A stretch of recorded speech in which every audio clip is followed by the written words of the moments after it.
Okay, so in this video, we are going to invent some new maths, or to be specific, invent some new functions so as to prove the irrationality of 2. Uh, like, I don't really know who is this proof by, so if I had known him, I would definitely have given the credit to him. If you guys know, like, please do give credit in the comment section, or I will add that to the description. Yeah, but before we go to that modern proof, just like 2 or 3 liner proof, let me also like show you like the ancient proof, like if you haven't seen it, right? So the originally how we proved it was by contradiction, and yeah, so we had to show that root 2 is irrational, right? Now how would we prove this is, first of all we would assume that root 2 is rational, assume root 2 is rational. And the definition of rational number is basically that the rational number is a number in the form p by q where both of these are integers and q is not equal to 0, right? So we would make that assumption first. Assume root 2 is rational, so that means root 2 is in the form of p by q where p and q are integers and q not 0. We can also make an extra assumption that since every rational number can definitely be written as sum of it's definitely be written as fraction with fraction in the lowest term, right? That's possible. So yeah, let's make that assumption that where p by q is in lowest term. That's possible, right? So we can make that assumption is in lowest term. Now if we make that assumption, and if you just square, like if you just, let's say we write is p as root 2 times q. Now if we square both sides, if we square both sides, we are gonna get p square is equals to 2 times q square, right? So what does this imply? This definitely implies that p square is even, right? Because there's an 2 over here. Now if p square is even, definitely like p cannot be odd. If p had been odd, p square would have been odd, right? So to p square to be even, p also has to be even, right? Now if p is even, we can write p as 2k for some integer k, for k being some integer. Yeah, okay, since p is even, we can write it as 2k with k being an integer. Yeah, now we can substitute this back in this equation. Let's substitute p is equals to 2k back in equation I. So that gives us 2k square is equals to 2q square. So that means 4k square is equals to 2 times q square. So that means q square is equals to 2k square, right? Now again this gives us that q square is even because there's a 2 over here in its factor. Now if q square is even, definitely q also has to be even, because if it was odd number, the odd square is also odd, right? So that's why q has to be even. Now we have got that both p and q are even.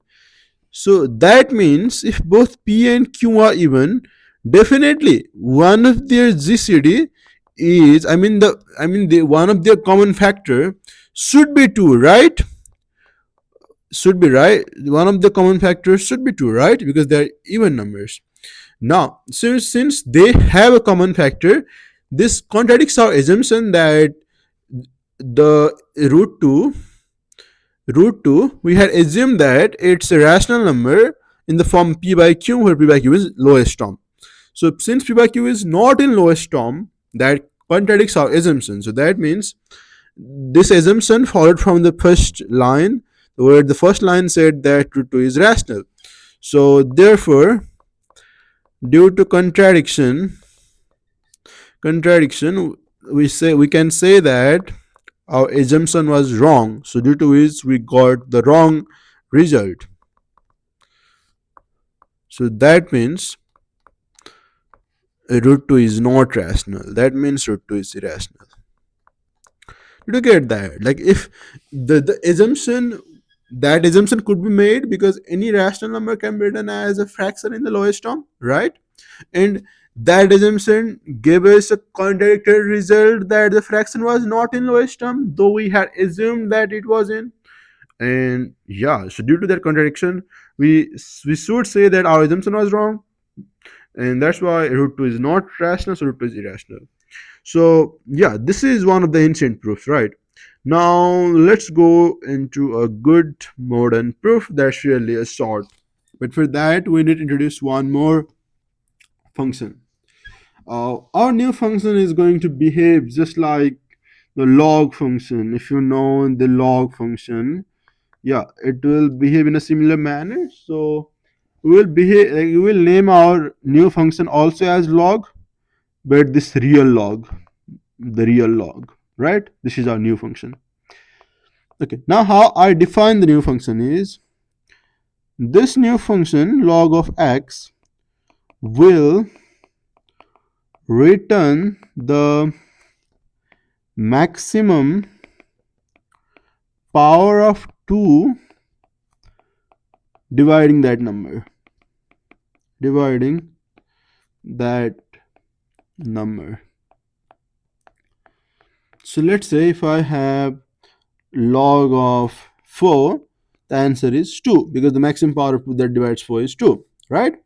If it was 12, it would still be 2, right? Because 12 is just 4 into 3, and this is 2 square into 3. So the maximum power of 2 that divides 12 is 2 square, 2, right? If it was, let's say, 24, now this is 8 into 3. So this is 2 cube into 3. So maximum power of 2 that divides 24 is 3, right? If it was, let's say, 100, this would have been 4 into 25. So 4 into 25, the maximum power of 2 that divides this number is 2, right? Because 4 is 2 square.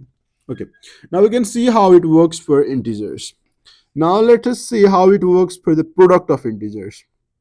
So let's say if we want to find the log of p multiplied by q. Okay, so this will be like some powers of 2 times other number, right? So it will be divisible by the m's power of 2. So log of p will be m. If it's divisible by like 2 to the power n and some other number, so eventually this product will be divisible by 2 to the power m plus n, right? So that means this is just equal to the log of p plus log of q, right? We saw that this is basically the m, this is basically the n, and it's evident from this explanation that I gave you, right?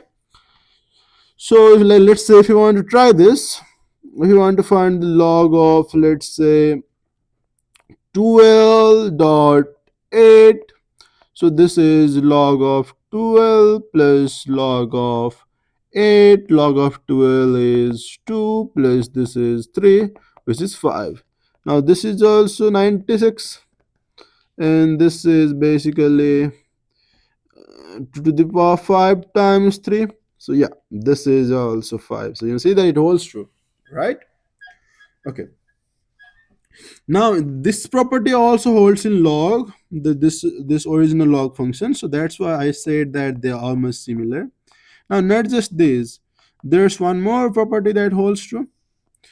Basically, if you try to find the log of p over q, where p and q are integers, this will just be with the similar argument, like if it's divisible, but if it has 2 to the power m in it, if it has 2 to the power n in it, the overall result we will have 2 to the power m minus n, right? So it will be divisible, it will divisible by 2 to the power m minus n. Yeah.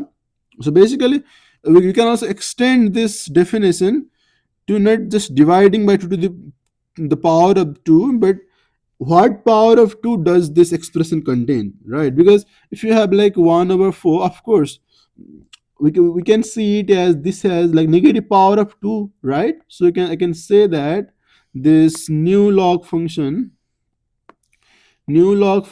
of 1 by 4 will be negative 2, right? Yeah. Okay, so yeah, you can also see this definition as like what power of 2 does the expression contain. Now, yeah, so this will just be m minus n, so that can be given by the log of p minus the log of q, right? You can also use this definition to find this value. Oh, no, not this log actually. This is another log. Okay. This log, I mean. Okay, now you can use this formula, log of 1 minus log of 4. And since there's no power of 2, like it will be divisible by 0th power of 2, minus will be divisible by second power of 2, this is minus 2, right? You can also see it this way. So yeah, so these are some of the formulas. This formula is also true in this log, so that's why I just tried to show that. Okay, now that you know some of the properties, we are ready to go into the proof, I guess. But before we go there, notice that the values of log for every integer is an integer, right? It's just an integer, right? Now similarly, not just for integers, also for rational numbers which are in the form of p by q, where p and q are integer. Even for that, even for the rational numbers in the form p by q, this is just log of p minus log of q, right? And we know that since p and q are integers, the log of p and q also should be integers, right? And now integer minus integer will also be an integer. So that means for any rational number, its log is always an integer. You see that? That's a really good observation. Now, if you know that the log of rational numbers is always an integer, we are good to go. So first of all, we again will this proof will also be go by assumption that root 2 is a rational number. Root 2 is a rational number, right? So if root 2 is a rational number, our log of root 2 square, our log of root 2 square will just be log of root 2 times root 2. Now this will be using product rule. This will be log of root 2 plus log of root 2, right? We saw this rule earlier. Now this is 2 times log of root 2, right? And from here, this is just log of root 2 square is 2. And we know that the value of log of 2 is just 1, right? Because there's just 1 power of 2 in this expression. Or just first power of 2 divides it, 1. So now, if root 2 is a rational number, the log of a rational number should always be an integer, right? And any integer times 2, that will definitely be an even number, right?